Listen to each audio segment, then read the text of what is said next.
Mesdames et messieurs, bonjour et bienvenue à la table ronde. Nous sommes mardi le 21 août. Dans 2 jours. 2 jours, nous allons voir des... Nous allons penser que la cité Clarence Rockland, c'est une ferme où on fait pousser des champignons. Car les pancartes électorales vont sortir. C'est à partir de cette date-là que nos candidats ont le droit d'installer leurs affiches.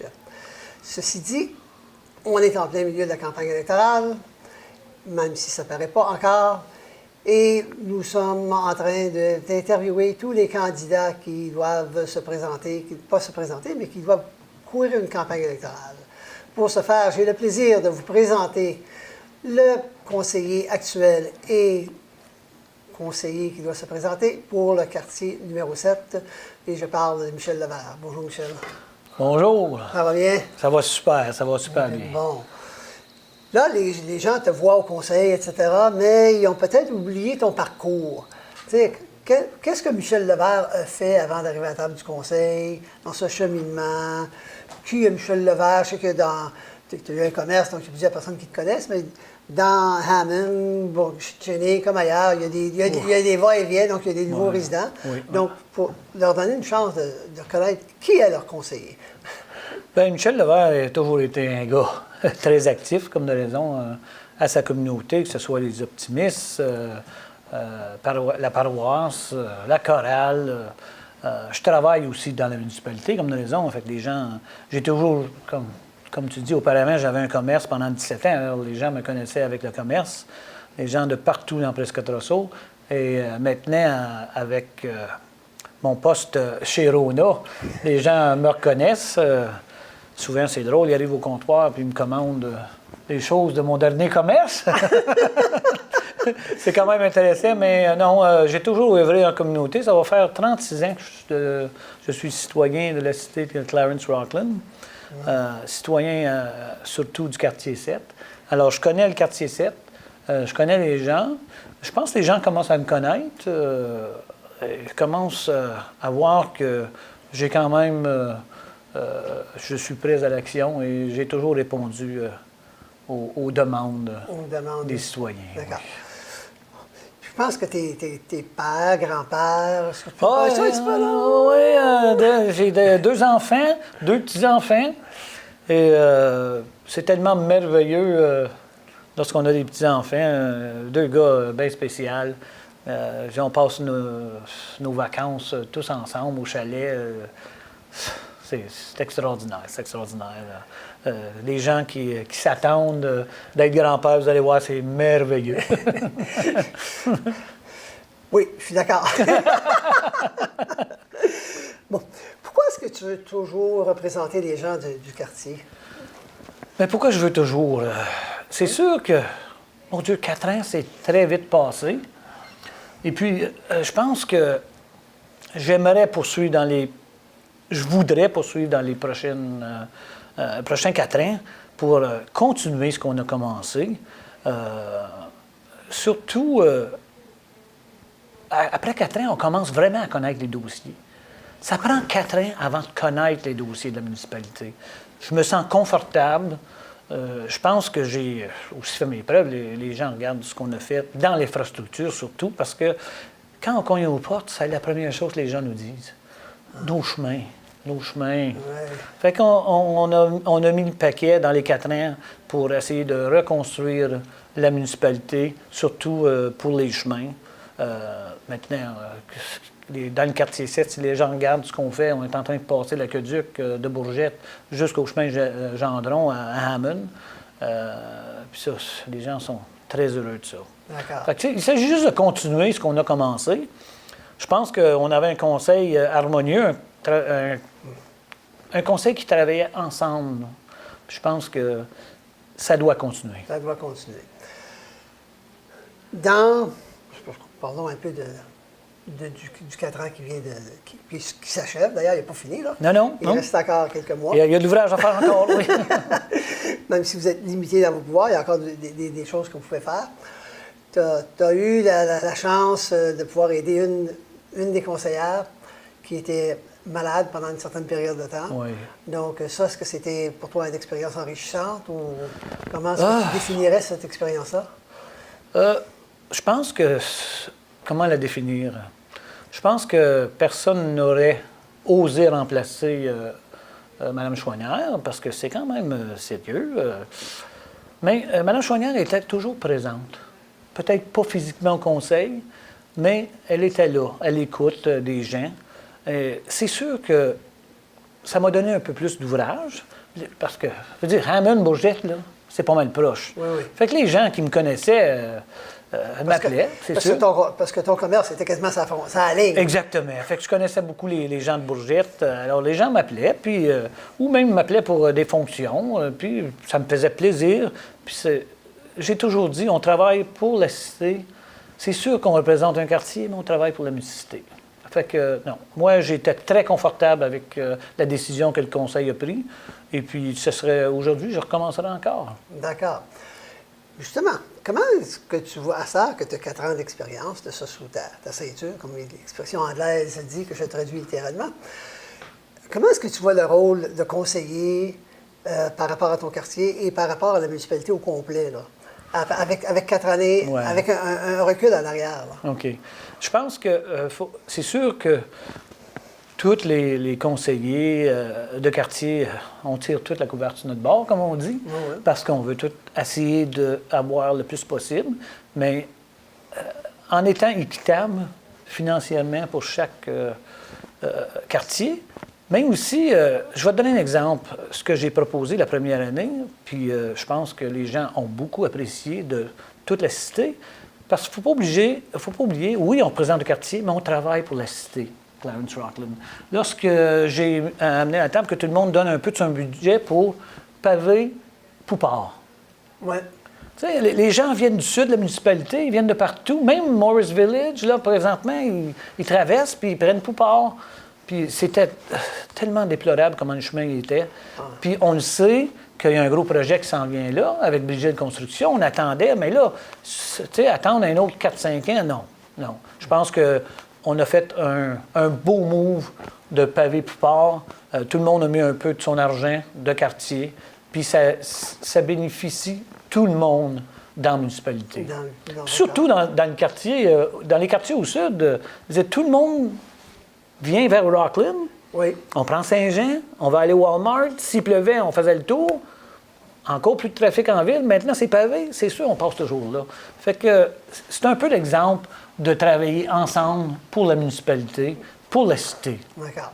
Dans ton quartier, est-ce qu'il y a du développement économique qui serait avantageux d'avoir? Ah, c'est sûr. Développement économique, on en veut à travers toute la municipalité. On en veut dans nos patelins, mais tu sais, il faut quand même penser que si on veut un parc industriel, si on veut quelque chose de même, mais ça nous prend de l'infrastructure, telle que aqueduc et égouts. C'est sûr que les égouts vont venir un jour. Les gouvernements provinciaux, fédéraux vont nous aider. On n'a pas le choix. Lorsqu'on a passé l'aqueduc dans tous les villages, ça a été sous des subventions. Parce qu'on parle plusieurs millions. Si je me rappelle bien, on avait un estimé à un moment donné que j'ai vu passer à 70 millions pour les aqueducs, pour les égouts. Ça commence à être bien des sous. Des égouts comme on a en Rockland ou des égouts comme proposés à Bourgette? Comme Bourgette. Puis, OK. tu sais, Bourgette, c'est sûr que ça presse. Tout le monde le sait. Mais les sous, le budget des infrastructures n'est pas élevé, vous savez. Souvent, les gens disent, avec toutes les taxes, on paye. Mais si on compte ce qui va aux Comtés unis, ce qui va à la commission scolaire, il n'en reste pas... Après ça, la partie qui reste à la municipalité, il y a les salaires, il y a tout ça. Il y a plusieurs choses qui sont comme, entre guillemets, fixes. Il faut faire. Oui. Est-ce qu'il y a un besoin de... Parce que moi, quand je regarde le Russell Road, par exemple, déjà, il y avait des stations d'essence dans quelques endroits. Là, il n'y a pas de l'air à en avoir.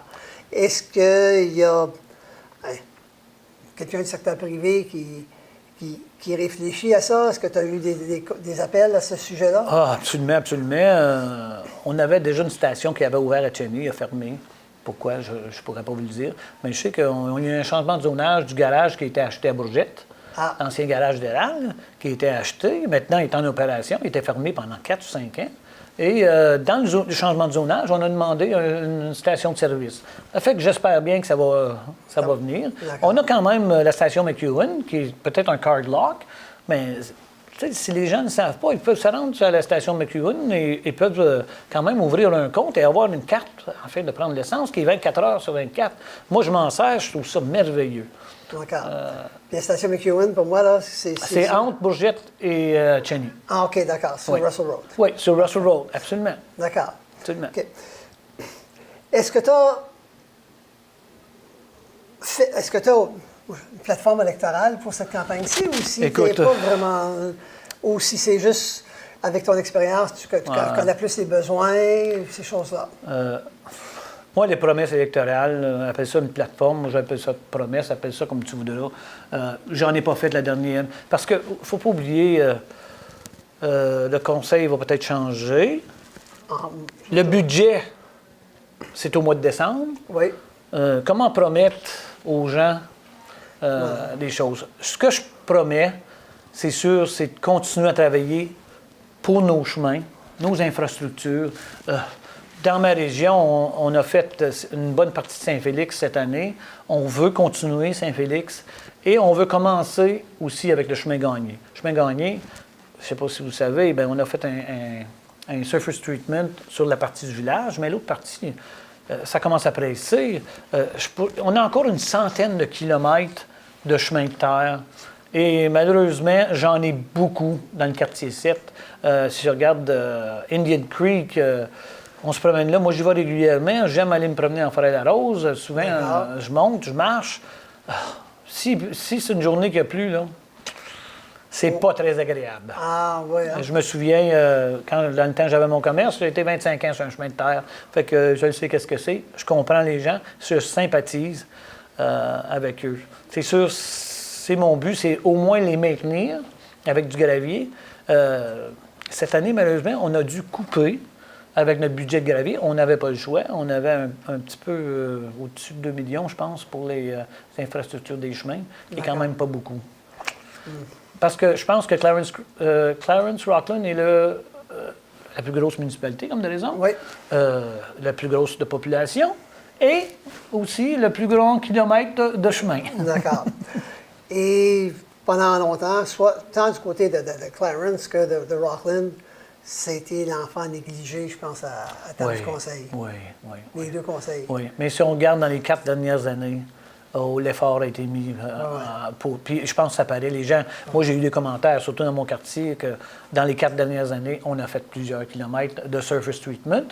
Les gens appellent ça de l'asphalte de pauvre, mais c'est quand même très propre et ça dure quand même de 10 à 15 ans, qui est quand même relativement. Bien, c'est beaucoup moins cher que l'asphalte aussi. Oui. On peut faire plus de kilomètres dans un an, puis je pense que c'était le cas dans les 4 dernières années. Et ça répond à un besoin. Bien oui, absolument. D'accord. Absolument. Donc, on va prendre une petite pause, Michel, et nous revenons. Donc, mesdames et messieurs, ne vous sauvez pas, nous continuons notre discussion avec Michel Levert, conseiller pour le quartier numéro 7 et conseiller qui doit se présenter en élection municipale.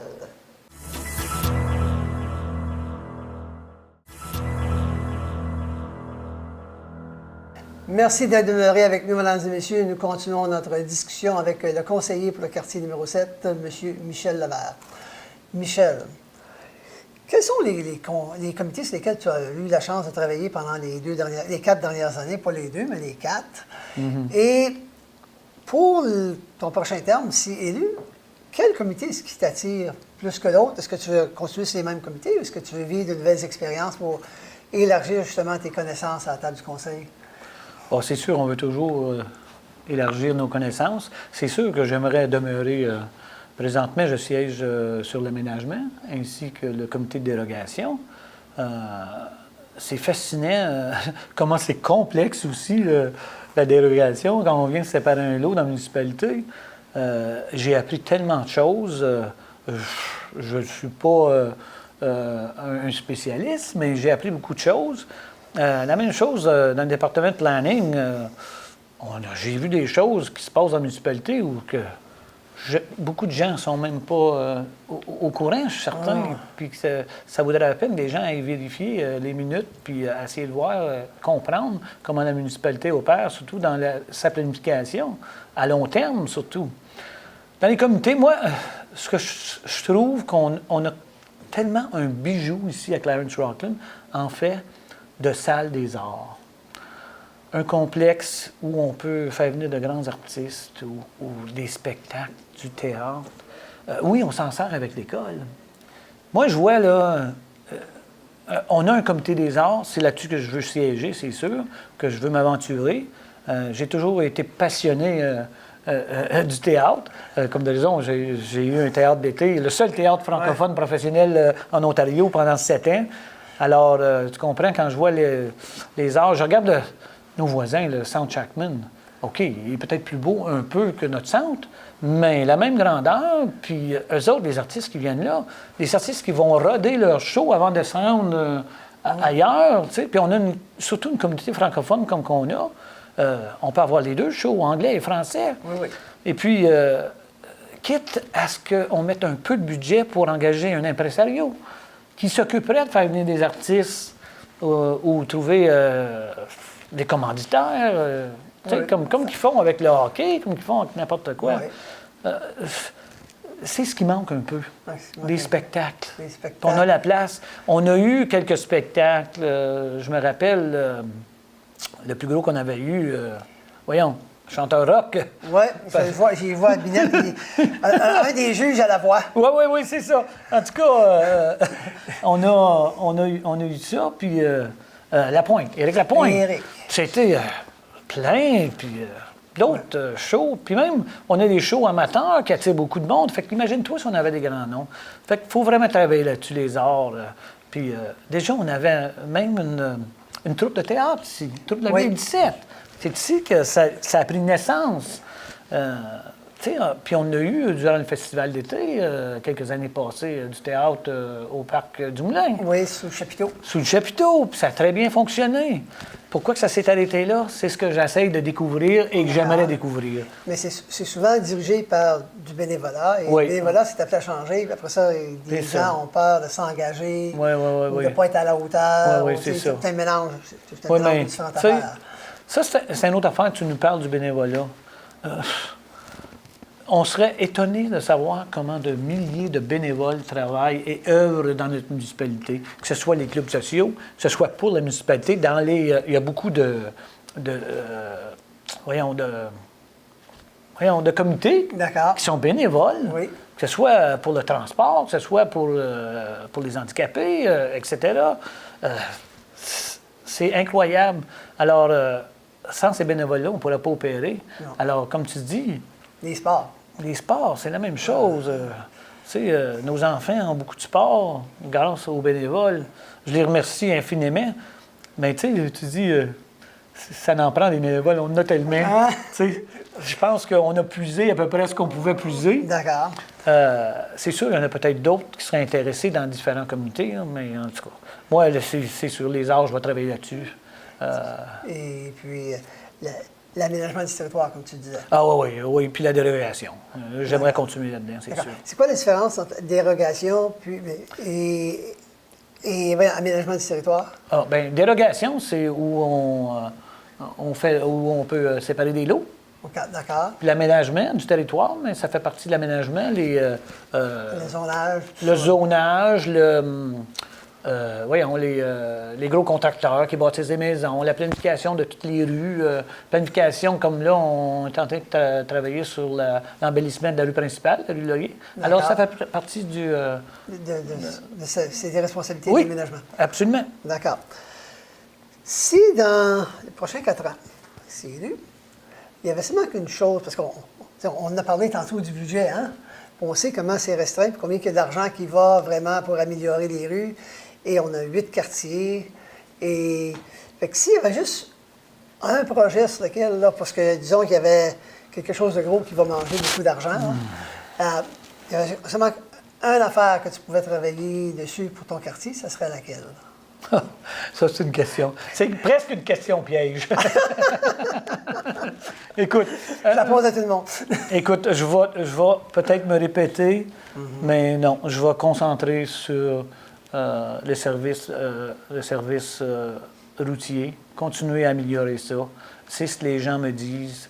On parle toujours de nos chemins.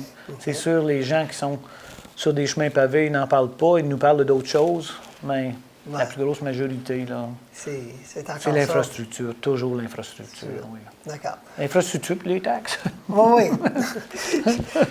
Qui m'apporte à mon autre sujet. La dette municipale. Oui. Où on est rendu dans la dette municipale, puis est-ce que ça commence à être critique ou si on a encore un coussin pour, exemple, si jamais le fédéral et le provincial se mettaient de pair pour offrir justement la possibilité d'avoir des projets, pour améliorer les infrastructures dans la municipalité. C'est ça.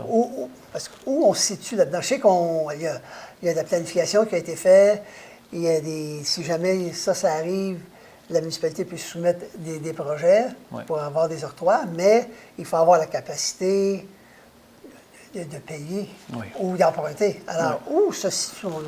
Bien, écoute, en fait, chiffre, j'oserais pas m'avancer. Non. Je ne suis pas sûr à 100 %. Par contre, je sais que la municipalité est quand même en une bonne situation d'emprunt. On n'est pas à capacité, c'est sûr et certain. On a encore beaucoup de place. C'est sûr que, tu sais, on pourrait dire aujourd'hui, OK, prochain budget, là, on parle 100 % des chemins qui nous restent qui ne sont pas pavés. Ça se fait, ça se fait. Est-ce qu'on est prêt à vivre avec une dette? On parle d'une dette municipale, toutes les dettes sont importantes. Que ce soit ta dette, ma dette, les dettes municipales, c'est très important, puis c'est quand même significatif à ce qu'on reçoit en fait de taxes. Ça fait que c'est un certain pourcentage qu'on a le droit d'emprunter des taxes qui rentrent à la municipalité. Comme je te dis, je ne suis pas un expert, puis les budgets, je pense qu'il n'y a pas personne qui aime passer les 5-6 jours qu'on passe au budget.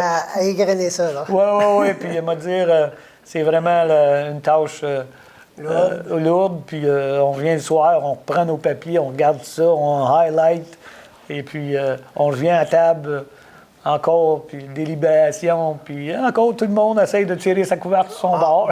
Mais c'est normal. Bien, c'est ça. C'est normal. Après ça, mais là, il y a un plan qui était approuvé pour 10 ans.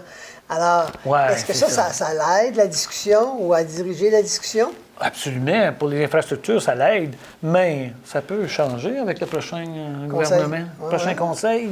Tu sais, c'est ça qui est, c'est malheureux. C'est ça qui est malheureux. Mais c'est pas malheureux, c'est juste que ça.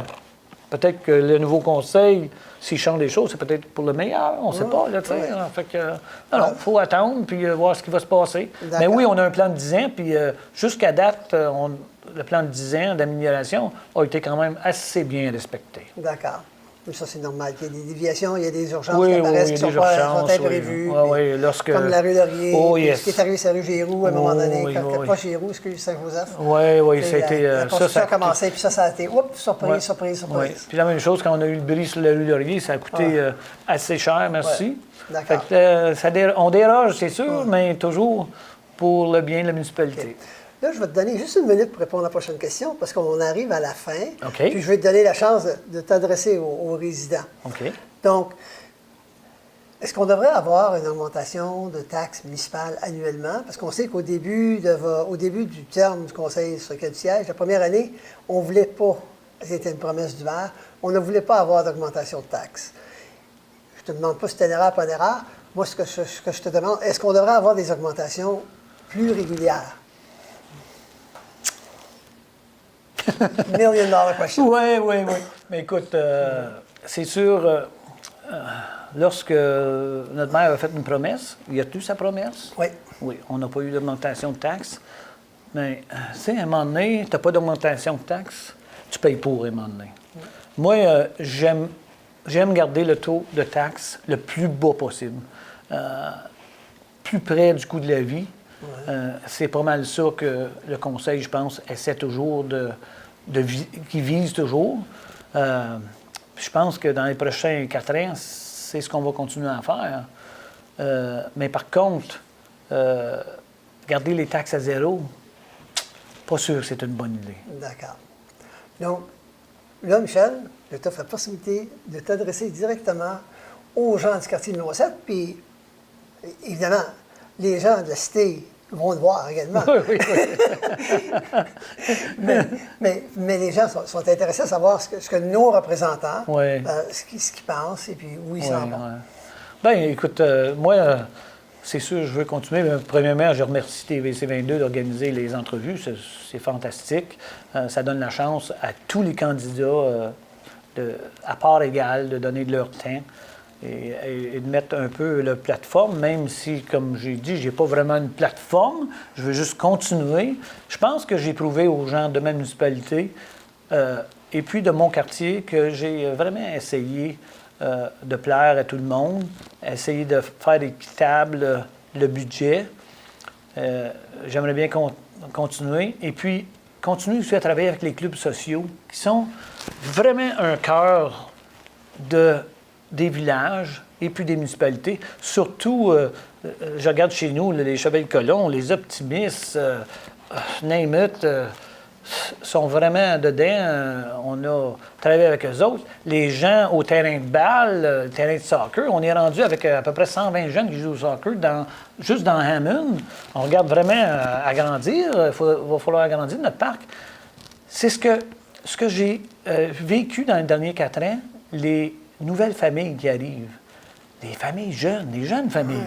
C'est vraiment extraordinaire. Je sais que j'ai vu les gens à la retraite de Hammond, beaucoup de gens s'en venir à Rockland, mais les jeunes s'en venir à Hammond. On regarde le projet JM Lalonde à Hammond. C'est la moyenne d'âge, c'est incroyable comment les gens sont jeunes et puis ça rajeunit notre municipalité. Puis j'aime travailler avec les plus jeunes aussi, autant les plus vieux, mais les plus jeunes, on dirait que eux autres, ils commencent, ils ont de l'énergie. Ils ont un regain d'énergie. Oui, oui, oui, absolument. D'accord. Bon, ben, merci beaucoup, Michel. Merci Bonne chance. beaucoup. Et sur ça, mesdames et messieurs, c'est là-dessus que nous allons clôturer cette entrevue. Mais n'oubliez pas, je vous mets au défi, 65 oui, c'est le défi que je vous lance. 65 de la population qui a voté. Parce que la dernière fois, nous n'avions seulement que 43 des citoyens qui se sont prévalus de leur voix de vote. Donc, voici mon défi que je vais répéter et répéter. Merci d'avoir été là avec nous et je vous dis à la prochaine.